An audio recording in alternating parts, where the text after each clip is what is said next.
ہم اپنی زندگی کا ایک دن بھی ٹیکنالوجی کے بغیر تصور نہیں کر سکتے۔ ہمارے موبائل فونز، ہماری گاڑیوں کا جی پی ایس، ہمارے جہازوں کا نیویگیشن سسٹم، یہ سب کچھ الیکٹرانکس پر چلتا ہے۔ ہم ان چیزوں پر اتنا ڈیپینڈ کر چکے ہیں، ہمیں لگنے لگا ہے کہ جیسے ہم نے قدرت کو قابو میں کر لیا ہو۔ لیکن کیا ہو اگر میں آپ کو بتاؤں کہ دنیا میں آج بھی ایسی جگہیں موجود ہیں جہاں یہ ٹیکنالوجی، یہ الیکٹرانکس، یہ سگنل اچانک کام کرنا بند کر دیتے ہیں۔ اور جب بھی ایسی جگہوں کی بات ہوتی ہے تو سب سے پہلا نام جو کسی کے بھی ذہن میں آتا ہے وہ ہے برمودا ٹرائی اینگل۔ بحر اوقیانوس کا یہ حصہ صدیوں سے بحری جہازوں اور ہوائی جہازوں کے پراسرار طور پر غائب ہونے کی وجہ سے بدنام رہا ہے۔ لیکن سب سے زیادہ خوفناک بات ان کے غائب ہونے سے پہلے وہ آخری لمحات ہیں۔ جو لوگ بچ گئے، ان کی رپورٹس میں اور ان جہازوں سے آنے والے آخری ریڈیو کالز میں ایک بات ہمیشہ مشترک ہوتی ہے، یا تو ان کے کمپاس پاگلوں کی طرح گھومنے لگتے ہیں یا پھر ریڈیو اچانک کام کرنا بند کر دیتا ہے۔ پائلٹس نے الیکٹرانک فوگ کا ذکر کیا ہے، ایک عجیب و غریب دھند جو ان کے جہازوں کو چاروں طرف سے گھیر لیتی ہے اور ان کے تمام الیکٹرانک سسٹم کو بالکل مردہ کر دیتی ہے۔ سائنسدان کہتے ہیں کہ یہ خراب موسم یا میتھین گیس کا اثر ہو سکتا ہے، لیکن اتنے زیادہ جہازوں کا غائب ہونا اور اتنی بار الیکٹرانک سسٹمز کا فیل ہو جانا، ان سب کو صرف اتفاق کہہ کر ٹال دینا واقعی بہت مشکل ہے۔ لیکن اگر آپ یہ سمجھتے ہیں کہ یہ صرف سمندر کے بیچ ہی ہوتا ہے تو آپ بالکل غلط ہیں۔ زمین پر بھی ایک ایسی جگہ موجود ہے جو شاید برمودا ٹرائی اینگل سے بھی زیادہ پراسرار ہے۔ یہ ہے میکسیکو کے چیہوا ریگستان میں واقع زونا ڈیل سائلنسیو، یعنی خاموشی کا علاقہ۔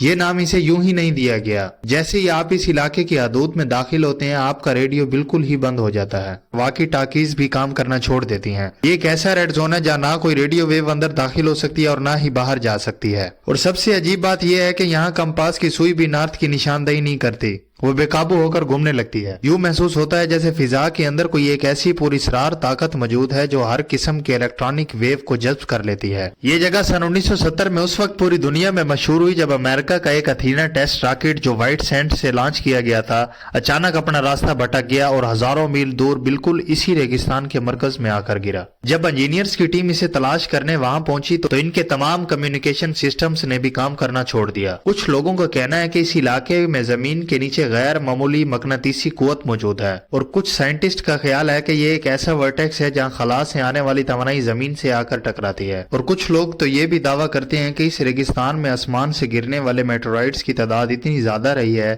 کہ انہوں نے یہاں کی زمین کو ہی مقناطیس بنا دیا ہے۔